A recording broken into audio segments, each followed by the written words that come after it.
ఏటి ఒడ్డున నీటి పూలు. రచన కొలిపాక రమామణి గారు. చదువుతున్నది దేవి. చూడగానే ఎవరైనా లైక్ చేయకపోతే తప్పకుండా లైక్ చేయండి. మీ లైక్స్ ద్వారా నా ఛానల్ని సపోర్ట్ చేయండి. ఇంకా కథలోకి వెళ్దామా? పడుకుందన్న మాటే కానీ నిద్రపట్టలేదు. రాత్రి శాంతమ్మ, భానుమతి, చారుమతి జాగారం చేశారు. తెల్లవారుతూ ఉండగానే భగవతిని 2 ఏళ్ల అవతన ఉన్న ఇంటికి పంపింది శాంతమ్మ.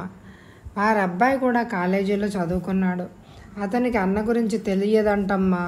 నిన్న అసలు అన్నని చూడలేదట. నిన్న మధ్యాహ్నం పేపర్లో BA పరీక్షలు ఫలితాలు వచ్చాయట. అన్న నెంబర్ ఇస్తే ఆయన పేపర్లో చూశాడట అంటూ భగవతి వచ్చి కబురు చెప్పింది. చారుమతి శంకరన్ నంబర్ ఇచ్చి భగవతి కోసం చూస్తూ ఆత్రంగా వీధిలోనే నుంచుంది. తెలుగు ఒక్కడే పాస్ అయ్యాట, ఇంగ్లీషు గ్రూపు తప్పాడట అంది భగవతి వచ్చి. చారుమతి అక్కడే కుప్ప కూలిపోయింది. ఏదో శంకరం పాస్ అవుతాడా అంటే సంపాదిస్తాడు, తమ దైన్యావస్థ తప్పుతుంది అనుకుంది. ఇప్పుడు అన్నీ తారుమారు అయ్యాయి. మళ్ళీ పరీక్ష ఫీజు, 6 నెలలు ఎదురు చూడడం. నీరసంగా ఇంట్లోకి వచ్చింది. ఇంట్లో అందరి మొహాల్లోనూ నిరాశ తొంగి చూసింది. వెధవ పరీక్ష పోతే పోయింది. పిల్లాడు ఏమైపోయాడో ముందు బాబు ఇంటికి వస్తే చాలు. కళ్ళనీళ్లు పెట్టుకుంది శాంతమ్మ. 10 గంటలు అవుతుంటే మొహం వేలాడేసుకొని వచ్చాడు శంకరం. రాత్రి అంతా నిద్రలేదేమో, మొహం అంతా పీక్కుపోయింది. ఎక్కడ తిరుగుతున్నావు? అసలే నాన్న పోయిన బెంగలో మేము కుళ్ళుతూ ఉంటే నువ్వు ఇంటికి రాకుండా మమ్మల్ని ఇంకొంచెం చంపుతావా? రాత్రి ఎవ్వరికీ నిద్రలేదు నీ వల్ల. బెంగ పెట్టుకొని పోయావు, ఏమైపోయావు అని. చారుమతి శంకరాన్ని చూస్తూనే గట్టిగా మాట్లాడింది. పరీక్ష తప్పిన కోపం కూడా ఉంది ఆ కంఠంలో. శంకరం ఏం మాట్లాడకుండా పెరట్లోకి వెళ్ళిపోయాడు. భానుమతి చెల్లెల దగ్గరగా వచ్చి, చారు, నువ్వు శంకరాన్ని ఇంకేం అనుకు. వాడు అసలే పరీక్ష పోయి సిగ్గుపడుతున్నాడు. నువ్వింకా ఏదైనా అంటే బాధపడతాడు. నాన్న పోయిన బెంగతో పరీక్షకి చదవలేకపోయాడు. ఈ మారు పాస్ అయిపోతాడులే అంది. చారుమతి ఇంకేం మాట్లాడలేదు. బాబు, ఎక్కడికి వెళ్ళావురా? రాత్రంతా ఎక్కడున్నావు? పరీక్ష పోతే పోయింది, మళ్ళీ కట్టుకోవచ్చు.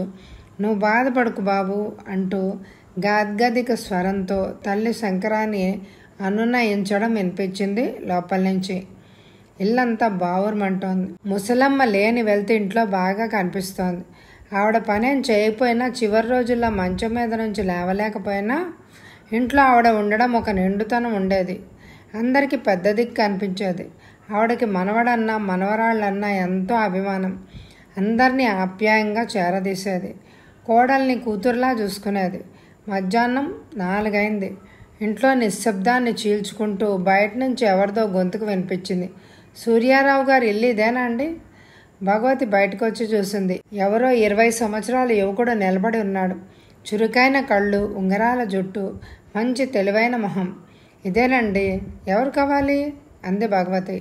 చారుమతి ఉన్నారా అన్నాడు అతను. ఉంది అంటూ లోపలికి వెళ్ళింది భగవతి. చారుమతి కోసం ఎవరో యువకుడు వచ్చాడంటే అందరికీ ఆశ్చర్యంగా ఉంది. చారుమతి కూడా కుతూహలంగా బయటకు వచ్చింది. అతని మొహం ఎప్పుడు చూసినా గుర్తులేదు, అపరిచితుడు. నేను చారుమతిని. ఏం కావాలి మీకు? నా పేరు గోపాల్, విజయనగరం నుంచి వచ్చాను అన్నాడు అతను. చారుమతి ఒక నిమిషం ఎవరా ఇతను అని ఆలోచించింది. వెంటనే డబ్బు పంపించడం గుర్తుకొచ్చింది. ఓహో, నువ్వా, రా అంది చారుమతి దరహాసం చేస్తూ. ఎవరే అతను అంది రేవతి. ఇతను మనకి బాగా కావలసిన వాడు, శారద అత్తయ్య కొడుకు అంది చారుమతి. ఓహో, గోపాలా అంది భానుమతి. ఎవరి శారదత్తయ్య అని ఆశ్చర్యపోయారు రేవతి, మాలతి, భగవతి. అందరికీ నమస్కారం చేశాడు గోపాల్. నీకు మమ్మల్ని ఎవరినీ తెలియదు కదా అంటూ చారుమతి అందరినీ పరిచయం చేసింది. మా పెద్దక్క రేవతి విశాఖలో ఉంటుంది. ఇవిడ రెండో అక్క భానుమతి మా ఇంట్లో ఉంటుంది. బావగారు ఇక్కడే పని. ఏది మా చెల్లెలు మాలతి SSLC పాస్ అయింది. హిందీ పరీక్షలకి, టైపు పరీక్షలకి కడుతోంది. ఇది భగవతి, అందరిలోకి చిన్నది. SSLC దాకా చదివింది అంది అందరినీ చేత్తో చూపిస్తూ. గోపాల్ నవ్వుతూ కుతూహలంగా చూస్తూ నిల్చున్నాడు. మరి నువ్వేం చేస్తున్నావో చెప్పావు కాదు అంది రేవతి చనువుగా. నేను స్కూల్ ఫైనల్ పాస్ అయి కొన్నాళ్ళు విజయనగరం మిల్స్లో పనిచేశా. ఈ ఏడాది రైల్వే సర్వీస్ కమిషన్ పరీక్షలు కట్టాను. ప్రస్తుతం రైల్వే ఉద్యోగంలో కాకినాడలో ఉన్నాను అన్నాడు అతను. మా అమ్మని చూద్దువు గాని రా అంటూ చారుమతి వరండాలోకి తీసుకెళ్ళింది గోపాల్ని. వరండాలో చాప వేసుకొని పడుకుంది శాంతమ్మ. అమ్మా, ఎవరొచ్చారో చూడు అంది చారుమతి. ఆవిడ ఇటు తిరిగి నూతన వ్యక్తిని చూసి లేచి కూర్చుంది. విజయనగరంలో శారదమ్మ అని నాన్నగారు చెల్లెలు ఉండేవారు, జ్ఞాపకం ఉందా? ఆవిడ కొడుకు గోపాల్, చారుమతి చెప్పింది. అలాగా, శాంతమ్మకి కొడుకున్నాడని వినడమే కానీ ఎప్పుడు చూడలేదు. ఎంతటి వాడివయ్యావు. అమ్మ బాగుందా అంది శాంతమ్మ. బాగుందండి అన్నాడు గోపాల్. నిల్చునే ఉన్నావు, కూర్చో బాబు. అమ్మ చారు, బల్ల ఏదైనా తెచ్చిపడే కూర్చుంటాడు అంది శాంతమ్మ. బల్ల ఏమీ వద్దండి అంటూ శాంతమ్మ పక్కనే కూర్చున్నాడు అతను. అమ్మ ఎక్కడుంది అంది శాంతమ్మ తిరిగి. ఇక్కడే ఉంది, నాకు రైల్వే పార్సిల్ ఆఫీసులో పని. స్టేషన్ దగ్గరే ఇల్లు తీసుకున్నాను. అమ్మ నేను ఇక్కడే ఉంటున్నాం. బాగుంది నాయన. అమ్మని కూడా తీసుకురాపోయావా? ఎన్నాళ్ళైందో చూసి. ముందర ఇల్లు కనుక్కుందామని నేను ఒంటరిగా వచ్చాను. ఈ మారు అమ్మని తీసుకొస్తాను. అమ్మ అస్తమానం మిమ్మల్ని అమ్మమ్మని తలుచుకుంటూ ఉంటుంది. అన్నట్టు అమ్మమ్మ ఎక్కడా అన్నాడు అతను. అయ్యో, ఇంకెక్కడ అమ్మమ్మ, ఈ పాటికి బుగ్గైపోయి ఉంటుంది అంది శాంతమ్మ కళ్ళు తుడుచుకుంటూ. తెల్లబోయాడు అతను, ఏమీ అర్థం కానట్టు. అతనిని చూసి చారుమతి చెప్పింది. 2 రోజుల నుంచి మైకంలో ఉంది. ఈరోజే మా అమ్మ చనిపోయింది. బావలిద్దరూ ఆవిడని శ్మశానానికి తీసుకువెళ్ళారు ఇప్పుడే. గోపాలం ఎంతో బాధపడ్డాడు. అయ్యో, అమ్మమ్మని చూడాలని ఎంతో ఆశతో వచ్చాను. ఆవిడ కోసమని బత్తాయి పళ్ళు కూడా తెచ్చాను అంటూ సంచి చూపించాడు. దేనికైనా ప్రాప్తం ఉండాలి అంది శాంతమ్మ. గోపాల్ కాసేపు మౌనంగా కూర్చొని లేచి నిలబడ్డాడు. ఇంక వెళ్తానండి, నా మనసేం బాగాలేదు. నిన్నైనా వచ్చాను కాదు, అమ్మమ్మని చూసేవాణ్ణి అన్నాడు. మన చేతిలో ఏం లేదు నాయన, బాధపడకు. ఈ మారు అమ్మను తీసుకురా అంది శాంతమ్మ. చారుమతి వీధి దాకా వచ్చి దిగబెట్టింది అతన్ని. వాళ్ళు వీధిలోకి వచ్చేసరికి గోపాలరావు, రామారావు ఇంటి గుమ్మం ఎక్కుతూ కనిపించారు. అపరిచితుడైన ఈ వ్యక్తిని చూసి ఇంట్లోకి వెళ్ళిపోయారు ఇద్దరు. మా బావగారులు అంది చారుమతి. వస్తాను వదిన అన్నాడు గోపాల్. తరచూ వస్తూ ఉంటావుగా అంది చారుమతి. గోపాల్ని చూడగానే ఇష్టం ఏర్పడింది చారుమతికి. తెలివైన మెరిసే కళ్ళు, మనిషిలో వినయం ఇట్టే ఆకర్షించాయి ఆమెని. రాత్రి అందరూ పడుకున్న చారుమతిని అడిగిన శాంతమ్మ, ఈ అబ్బాయి నీకెలా తెలుసునే? నాన్నగారు చనిపోక ముందే తెలుసమ్మా. నాన్నగారు ప్రతీ నెల గోపాల్ చదువు కోసం 25 రూపాయలు పంపేవారు. నాన్నగారు పోయాక నేను డబ్బు లేక 10 రూపాయలే పంపేదాన్ని. అది కూడా 6 నెలలే పంపాను అంది చారుమతి. అబ్బాయి చూడు, మీ నాన్న పంపిన డబ్బుతో చక్కగా పైకొచ్చాడు. రైల్వేలో ఉద్యోగం సంపాదించాడు. మనకే ఏ దిక్కు కనిపించదు. శంకరానికి ఉద్యోగం దొరికిందో లేదో. ఎందుకమ్మా అలా మాట్లాడతావు? అతనికి మంచి ఉద్యోగం వచ్చింది, బాగుపడ్డాడు అని మనం బాధపడితే ఒరిగేదేమిటి? దానితో శంకరానికి ఉద్యోగం వచ్చేస్తుందా? అతను కష్టపడి పైకొచ్చాడని సంతోషించు అంది చారుమతి. చారుమతికి తల్లి అంటే ఎంత ఇష్టమున్నా ఆవిడలో అప్పుడప్పుడు కనిపించే ఈర్ష్య చూస్తే నచ్చదు. మాధవరావు స్నానం చేసి అప్పుడే గదిలోకి వచ్చి అద్దం ముందు కూర్చుని తలదూకున్నాడు. కాంతమ్మ వంటిట్లో పూజ చేసుకుంటోంది. పద్మ చేతిలో ఉత్తరంతో గబుక్కున అతని గదిలోకి ప్రవేశించి మాధవరావు వెనకాలే నిలబడింది. అతని పచ్చని దేహ ఛాయ, తువ్వాలు కట్టుకుని అద్దం ముందు కూర్చున్న అతను ఎంతో అందంగా ఉన్నాడు. అనాచ్ఛాదితమైన తెల్లటి వీపు అక్కడక్కడ నీటి బిందువులతో మెరిసిపోతోంది. పాలరాయిలాగా నున్నగా ఉన్న అతని వీపు మీద ఒకసారి చెయ్యేసి రాస్తే ఎంత బాగుంటుందో అనుకుంది పద్మ. అతన్ని చూసినప్పుడల్లా ఉద్రేకంతో తన శరీరం, మనసు పొంగుతున్నాయి. తనని చూస్తే అతనిలో అలాంటి ఉద్రిక్తత ఉండదా? పద్మ ఆశ్చర్యపోయింది. అతని పురుషత్వంలో అపనమ్మకం కలిగింది. బొమ్మలాగా వెనకనే నుంచున్న పద్మను చూసి మాధవరావు తెల్లబోయాడు. వెనక్కి తిరగకుండానే చేతిలో పౌడర్ వేసి రాసుకుంటూ ఏం కావాలి అన్నాడు. పద్మ ఆలోచన ప్రపంచంలోంచి నిజలోకంలోకి దిగింది. నా ఫ్రెండ్ ఉత్తరం రాసింది, చదువుతారా? నీ ఫ్రెండ్ ఉత్తరం రాస్తే నేనెందుకు చదవాలి? మాధవరావు వెనక్కి తిరిగి పద్మను చూస్తూ అడిగాడు. అతని కళ్ళలో కనిపించిన అయిష్టతను చూసి జంకింది పద్మ. నా స్నేహితులను గురించి మీకు తెలుసుకోవాలని లేదా? లేదు అన్నాడు అతను. మా అమ్మ చూస్తుంది, నువ్వు ఇక్కడి నుంచి వెళ్ళిపో అన్నాడు తిరిగి అతనే. నేను మీతో మాట్లాడడానికి తప్పే ఉంది? ఇక నుంచి నేను మీతో ఇంట్లో మాట్లాడదలుచుకున్నాను. పద్మ తన నిశ్చయం చెప్పింది. నువ్వు మాట్లాడినా నేను మాట్లాడను. ఎందుకు మాట్లాడరు? మా అమ్మకి ఇష్టం ఉండదని చెప్పాను కదా. మీరు అమ్మతో అన్నీ విపులంగా ఎందుకు మాట్లాడరు? మనిద్దరం మాట్లాడుకోవడం ఇష్టం లేకపోతే అమ్మ పెళ్ళెందుకు చేశారు? అతనేం మాట్లాడలేదు. ఆమె పెద్దావిడ, పరిస్థితులు అర్థం చేసుకోలేకపోవచ్చు. మీరు చదువుకున్నవారు కదా, ఆవిడకి పరిస్థితి సర్ది చెప్పకూడదు. నేనేం ఆవిడకి చెప్పను ముభావంగా అన్నాడు అతను. ఎందుకు చెప్పరు? నేను చెప్పనా? పద్మ కోపంగా అంది. ఎందుకు చెప్పను నీకు అనవసరం. నువ్వు ఆవిడతో ఈ సంగతులు మాట్లాడని అవసరం లేదు. నేను మాత్రం ఇక్కడ జీవోత్సవంలాగా అవసరమా? నీకు అది ఇష్టమా? పద్మ రోషంగా అడిగింది. నీకు ఇక్కడ ఉండడం ఇష్టం లేకపోతే వెళ్ళిపోవచ్చు. మాధవరావులో చలనం లేదు. ఎక్కడికి వెళ్ళను? పద్మ రెట్టించింది. అది నీ ఇష్టం అంటూ గది బయటకు నడిచాడు. పద్మకి కోపం, దుఃఖం, రోషం పెళ్ళుబుకుతున్నాయి. వెనక్కి తిరిగేసరికి గుమ్మానికి ఎదురుగా ఎర్రటి కళ్ళతో అత్తగారు. భయంతో వణికిపోతూ తన గదిలోకి పరిగెత్తి తలుపు వేసుకొని ఏడ్చింది పద్మ. తనివి తీరా ఏడవడం కంటే ఏం చేయగలదు తను?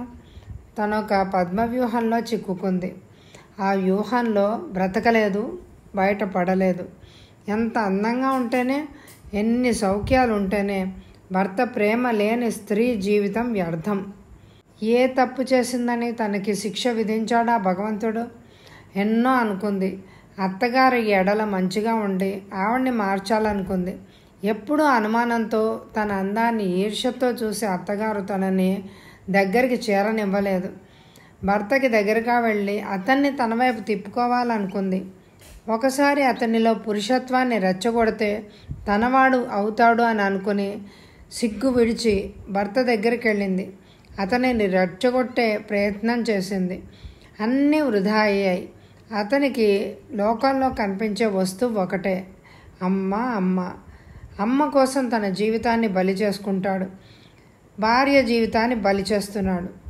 అత్తగారి కథ తెలుసుకున్న పద్మ ఆవిడ మీద ఎంతో జాలి కలిగింది. కానీ 6 నెలల్లో ఆ జాలి అంతా కోపంగా మారిపోయింది. ఆవిడకి తన సుఖం తప్ప ఎదుటి వాళ్ళ సుఖం అక్కర్లేదు. చిన్నప్పుడు అత్తగారి వల్ల తను కష్టాలు పడింది కనుక ఇప్పుడు తన కోడల మీద ఆ కసి తీర్చుకోవాలి. భర్తతో తను సుఖించలేదు కనుక తన కోడలు కొడుకుతో సుఖించకూడదు. కోడలు తన అందంతో కొడుకుని ఎక్కడ మార్చేస్తుందోనని ఆవిడ భయం. కోడలి ఎడల ఆవిడ నిత్యం శంకితురాలే. అష్ట కష్టాలు పడి తన ప్రేమ, ప్రాణం దారపోసి కొడుకుని పెంచింది. ఇప్పుడు కొడుకు ప్రేమంతా తన ఒక్కరికే చెందాలి. తాళిగట్టిన భార్యకి కొడుకు ప్రేమ కొంచెం ఇచ్చినా ఆవిడ సహించలేదు. కొడుక్కి కొన్ని ఇతర సుఖాలు కావాలని ఆవిడ మర్చిపోతుంది. కొడుకు కాపురానికే చిచ్చు పెట్టడానికి ఆవిడ వెన్నుతీయడమే లేదు. ఆవిడ కొడుక్కి పెళ్ళెందుకు చేసినట్టు? ఇది అసలు ఎప్పుడు వేడని సమస్య పద్మకి. భర్తకి తల్లిపై గల గుడ్డి ప్రేమ, భార్య ఎడ చూపే మూర్ఖత్వం తలుచుకుంటే పద్మకి కోపం కట్టలు తెంచుకుంటోంది. ఏడ్చి ఏడ్చి మనసులో బాధనంతా కంటి నీరులో కలుపుకొని విశ్రాంతి పొందింది పద్మ. కళ్ళు తుడుచుకొని చూస్తే బల్ల మీద ఎదురుగా శ్రీదేవి ఉత్తరం కనిపించింది. ఉండ చుట్టేసిన ఆ ఉత్తరాన్ని తిరిగి సాఫ్ చేసి ఎదురుగా పెట్టుకుంది. ప్రియమైన పద్మకు, నేను హైదరాబాద్ వచ్చి నెల్లాళ్ళయింది. నీకు చారు రాసే ఉంటుంది. మా ఇంట్లో ఒక చిన్న బాబు 4 నెలల కిందట వెలిసాడని పేరు అమ్మారు. ఎలా ఉంది పేరు? నువ్వు చారు. నా పెళ్ళి అప్పుడు బావ పేరు బాగాలేదని నవ్వారు. పోనీ మా బాబు పేరు నచ్చిందా? పురుడు చాలా కష్టమైంది. పాపని కన్నా ప్రతి స్త్రీ తన పురుడు చాలా కష్టమైంది అని అనుకుంటుందేమో. ఒక రోజంతా నొప్పులతో బాధపడ్డాను. తీరా ఆసుపత్రికి తీసుకెళ్తే నొప్పులు ఆగిపోయాయి. నొప్పులు రావాలని డాక్టర్లు పాటుపడ్డారు. మళ్ళీ ఇంజెక్షన్స్ గొడవ అని రాస్తే నువ్వు ముందే భయపడతావేమో, డాక్టర్లు న్యాచురల్ డెలివరీ అవ్వాలి అని అన్నారు. తర్వాత ఫోర్సెప్స్ ఉపయోగించడం, కొద్దిగా కుట్లు పడ్డం కామన్. బావతో చెప్తే ఇంత కష్టపడ్డావా అని బాధపడ్డాడు. నువ్వు ఇంత కష్టపడ్డావని తెలిస్తే పిల్లలే వద్దంటాను అన్నాడు బావ. ఎంత కష్టపడితే ఏం పద్మ, పక్కన బాబుని చూసుకోగానే పడ్డ కష్టమంతా మర్చిపోతాం. ఎంత ఆనందంగా, ఎంత హాయిగా ఉంటుందో తెలుసా. బాబు నీ దగ్గరికి తీసుకొని ముద్దు పెట్టుకోవడం కంటే తీయని అనుభవం ఇంకోటి లేదనిపిస్తుంది. నీకు అనుభవం అయ్యాక ఆ తీపి ఎలా ఉంటుందో తెలుస్తుందిలే. ఈ అనుభవాన్ని మాటల్లో చెప్పలేం. మా బాబుకి మా ఇద్దరు పోలికలు వచ్చాయి. నా ముద్దు బుర్ర, బావ అల్లరి వచ్చాయట. బావ ఏడిపిస్తూ ఉంటారు. ప్రస్తుతానికి తెల్లగానే ఉన్న బాబు పెద్దయ్యాక నల్లగా మారిపోవచ్చు. అయినా మగాడికి ఏ రంగు అయితేనే మీ పాపని మాత్రం తెల్లగా బొద్దుగా ఉండేటట్టు కను. మీ వారి రంగు నీ రూపం వస్తే పాప అంత అందమైంది ఇంకొకళ్ళు ఉండరు. మా కోడల్ని గురించి అప్పుడే నేను మంచి కలలు కంటున్నాను. ఆలస్యం చేయకే, మా బాబు పెద్దాడైపోతున్నాడు. ప్రేమతో శ్రీదేవి. పద్మ నెట్టూడ్చింది. అందమైన కోడలు, మంచి కలలు, తీయని అనుభవం, అవన్నీ తనకెక్కడా? అన్నీ ఎండమావులు. పెళ్ళై 4 ఏళ్ళైనా తను అనాఘ్రాత పుష్పంగానే మిగిలిపోయింది అంటే శ్రీదేవి ఏమంటుందో. జీవితంలో ఏ అనుభవం లేకుండా అడవిన కాచిన వెన్నెలలో ఇలా ఈ జీవితం గడిచిపోతుంది. పద్మకి తన మీద తనకే జాలేసింది. తిరిగి కళ్ళల్లో నీళ్లు తిరిగాయి. పద్మ ఆ రోజంతా భోజనం చేయలేదు. అత్తగారు బలవంతం చేయలేదు. ఒకసారి మాత్రం విసురుగా, తిండి మానేసి ఎవరిని సాధించాలని అంది. పద్మ మాట్లాడకుండా పుస్తకాలు ముందేసు కూర్చుంది. మరుసటి రోజు నుండి పరీక్షలు. బిఏ అయిపోయాక ఏం చెయ్యాలి? ఇలాంటి ఇంటి పరిస్థితుల్లో పిచ్చెక్కిపోకుండా తనని కాపాడే పుస్తకాలు, కాలేజీ, అంతే. ఆ చదువు కూడా ఆగిపోతే ఏదీ దిక్కు? తలనొప్పిగా ఉంది అంటూ మాధవరావు 3 గంటలకి ఆఫీస్ నుంచి వచ్చేశాడు. కాంతమ్మ గాబరా పడింది. మంచం వేసి పక్కపరిచి కొడుకుని పడుకోమని తను అమృతాంజనం తెచ్చింది. నుదుటి మీద రాయబోతూ చూసి, బాబు జ్వరంగా ఉందంటే ఇలా కాలిపోతుంది ఒళ్ళు అంది. ఆవిడ కళ్ళలో నీళ్లు తిరిగాయి. మాధవరావు నువ్వేం కంగారు పడకమ్మా అంటూ కళ్ళు మూసుకొని పడుకున్నాడు. కొడుక్కి అమృతాంజనం రాసి వేడివేడి కాఫీతో తలనొప్పి మాత్ర ఇచ్చింది. అయినా ఆవిడ కంగారు తగ్గలేదు. 5 నిమిషాలకు ఒకసారి బాబు తలనొప్పి తగ్గిందా, ఇంకా జ్వరం తగ్గలేదేంటి, డాక్టర్ని తీసుకురానా అని అడుగుతూనే ఉంది. భర్తకి జ్వరం అని తెలిసి పద్మ కూడా ఆత్రపడింది. మంచం దగ్గరకు వచ్చింది. ఎలా ఉంది తలనొప్పి, జ్వరంగా ఉందా అని అత్తగారిని అడిగింది. పద్మని చూస్తూనే అత్తగారు కస్సుమని లేచింది. నా బాబు దగ్గరికి రాకు, నీ వల్లే ఈ జ్వరం వచ్చింది, నువ్వే పొద్దున్న ఏదో చేసి ఉంటావు అంది. పద్మ సిగ్గుతో వెనక్కి వెళ్ళిపోయింది. తన భర్తకి ఒంట్లో బాగుండకపోతే ఆ మాత్రం అడిగే హక్కు తనకి లేదా? రాత్రి అంతా మగత నిద్రలోనే గడిపారు పద్మ, అత్తగారు. కాంతమ్మ అస్తమాను కొడుకును ముట్టుకొని చూస్తూనే ఉంది. తెల్లవారింది. మాధవరావు జ్వరం తగ్గలేదు, కొద్దిగా ఎక్కువైంది. కాంతమ్మ పని మనిషి చేత పక్కింట్లో ఉన్న డాక్టర్కి కబురు పంపించింది. 9ంటికి డాక్టర్ వచ్చి మాధవరావుని పరీక్షించాడు. ఏం జ్వరం అండి, ఎలా ఉంది జ్వరం, ఇవాళ తగ్గిపోతుందా అంటూ ఆత్రంగా అడిగింది కాంతమ్మ. మీరేం కంగారు పడకండి, ఫ్లూ జ్వరం, 2 రోజుల్లో తగ్గిపోతుంది అన్నాడు డాక్టర్. పద్మమొహం నేల వేసుకుని దూరంగా తన గదిలో ద్వారబంధానికి ఆనుకొని ఉంచుంది. డాక్టర్ ఏమనుకున్నాడో పద్మ వైపు తిరిగి, మీరు దిగులు పడవలసిన పనేం లేదమ్మా, చదువుకున్నవారు, మీరే అలా అయితే ఎలా? ఈ మాత్రలు 3 పూట్ల వేడి కాఫీలో కానీ పాలతో కానీ ఇవ్వండి, అన్నం పెట్టకండి, తేలిగ్గా జీర్ణమయ్యే ఆహారం ఇవ్వండి అని మందు ఇస్తూ ఇంగ్లీష్లో చెప్పాడు. కాంతమ్మ వెంటనే గబుక్కున మందు పొట్ల డాక్టర్ చేతిలోంచి లాగేసుకుని, ఆ అమ్మాయికి ఏం తెలీదండి, నాకు మీరంతా తమిళంలో చెప్పండి అంది. డాక్టర్ తెల్లబోయాడు. ఒకసారి పద్మవంక ఆశ్చర్యంగా చూసి తర్వాత కాంతమ్మ గారితో, ఆహార విషయం, మందు విషయం తమిళంలో చెప్పి వెళ్ళిపోయాడు. పద్మ అవమానంతో తలదించుకొని గదిలోకి వెళ్ళిపోయింది. ఆ రోజు మొదటిసారి కాలేజీకి వెళ్ళాలా మానాలా, వెళితే అత్తగారు ఏమంటుందో, అయినా తన ఇంట్లో ఉండి చేసే పనేంటి, ఎలాగా భర్త దగ్గరికి వెళ్ళనివ్వదు అత్తగారు. పద్మ పరీక్షలకు వెళ్ళడానికే నిశ్చయించుకుంది. పద్మ సాయంత్రం కాలేజీ నుంచి వచ్చేసరికి కాంతమ్మ కొడుకు మంచానికి ఆనుకొని కూర్చుంది. జ్వరం తగ్గిందో లేదో తెలియదు. అత్తగారి దగ్గరికి వెళ్తే అత్తగారు కోపగిస్తుంది. పద్మ వల్లే కొడుకు జ్వరం వచ్చిందని ఆవిడ దురభిప్రాయం.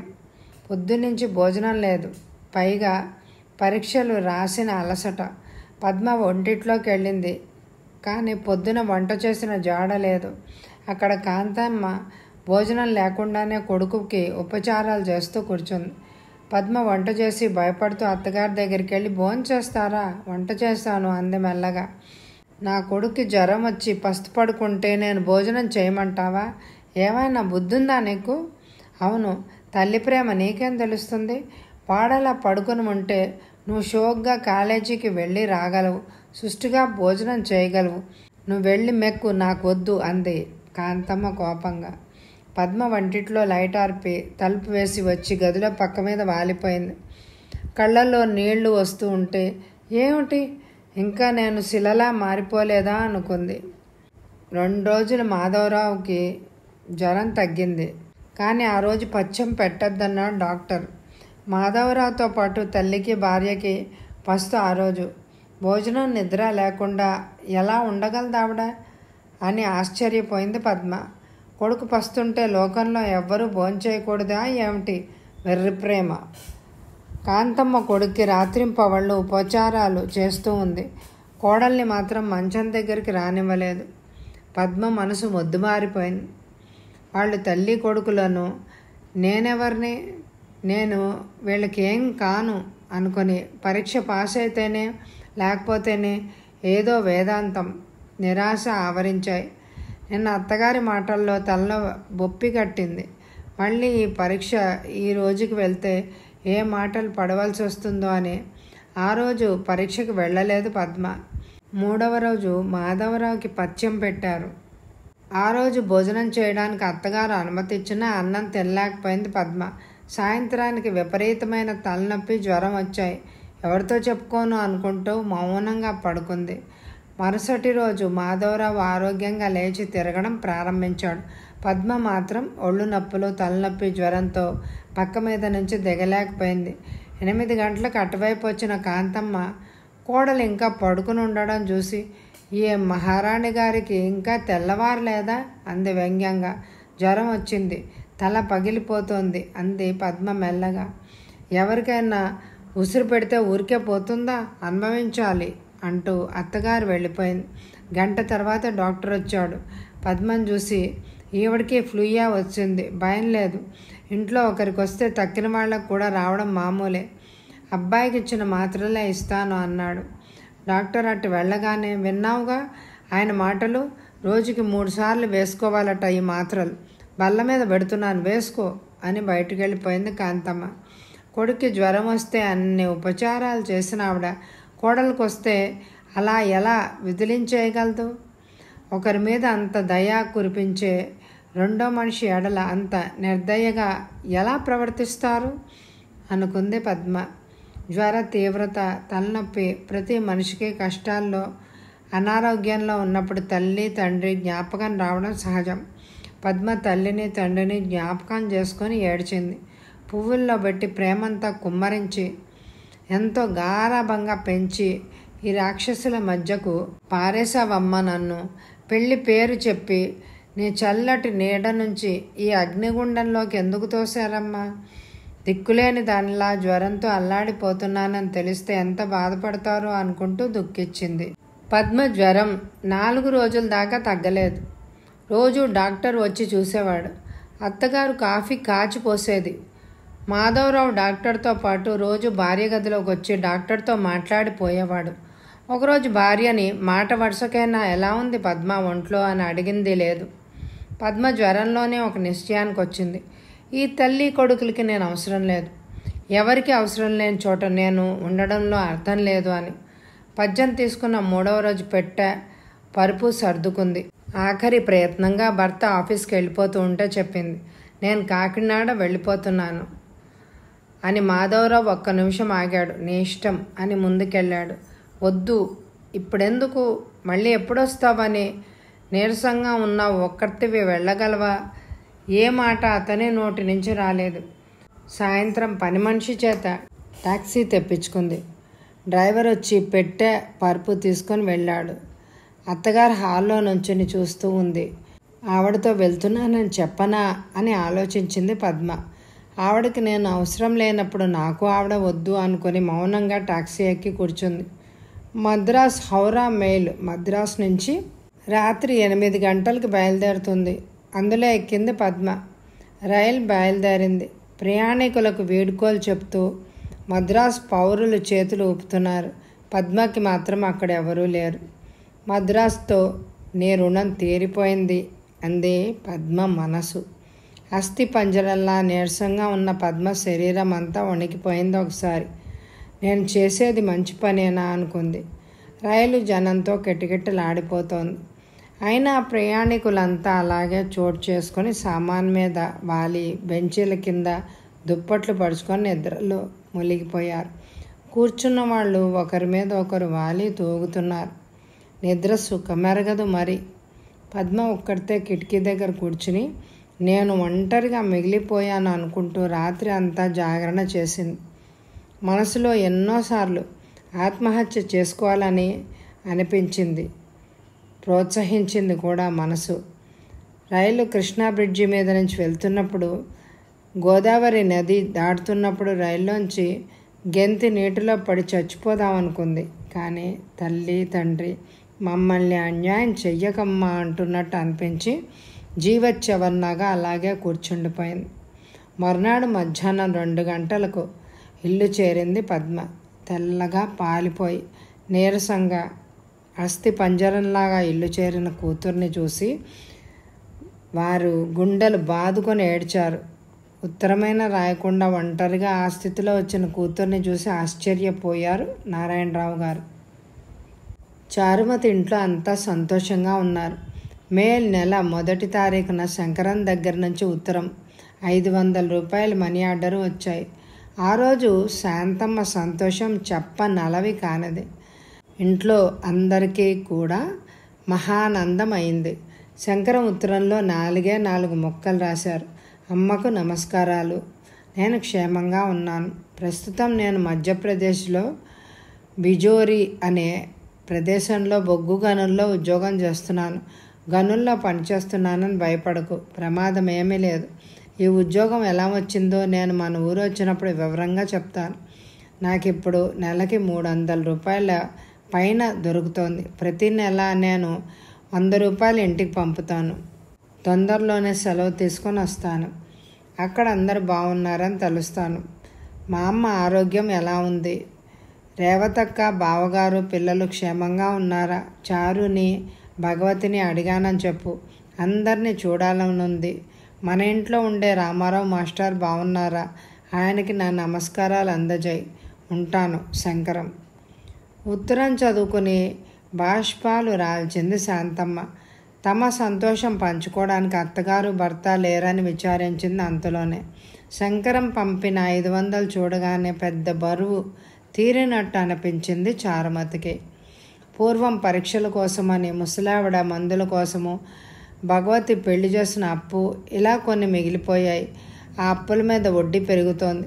ఎలా తీర్చడమా అంటూ ఇంట్లో ఏ వస్తువు అమ్మడమా అని బెంగపట్టుకుంది చారుమతికి. తల్లితో చెప్పి శంకరం పంపిన డబ్బంతా తీసుకుని 3 ఇళ్ల అవతన ఉన్న సూరమ్మ గారింటికి వెళ్ళింది. ఆవిడ వడ్డీకి డబ్బు ఇస్తుంది. బాకీ తీర్చగా చారుమతి చేతిలో మిగిలినవి 30 రూపాయలు. ఎంతో కష్టం అనిపించింది. ఆ డబ్బు తీసుకువెళ్ళి తల్లి చేతిలో పోసి, ఇదేనమ్మా మిగిలింది అంది. డబ్బు చూసి నిట్టూర్చింది శాంతమ్మ. శంకరం పంపిన డబ్బుతో ఎన్నో కొనవచ్చు అనుకుంది శాంతమ్మ. అందరు కూతుళ్లకు తలో చీర, రవికి అయిన అమృతాయి అనుకుంది. ఇప్పుడు చూస్తే 3 10 రూపాయల నోట్లు మిగిలాయి. భగవతికి బట్టల పిచ్చి ఎక్కువ. తక్కిన వాళ్ళెవరు బట్టల కోసం అంతగా వాచిపోరు. శాంతమ్మ తిరిగి చారుమతి చేతికి డబ్బు ఇస్తూ భగవతికి బట్టలు కొను అంది. మాలతికి కూడా చిన్నదే, ఇద్దరికీ కొంటే బాగుంటుంది అనుకుంది చారుమతి. భగవతి చీర కొనుక్కోగా మిగిలిన డబ్బుతో కొనవచ్చు అనుకుంది. ఆ రోజు సాయంత్రమే భగవతిని తీసుకుని బట్టల షాప్కి వెళ్ళింది చారుమతి. వచ్చే ఎపిసోడ్లో కథ కొనసాగుతుంది. ఈ ఎపిసోడ్కి ఎక్కువ లైకులు ఇవ్వండి. Thank you very much my dear friends.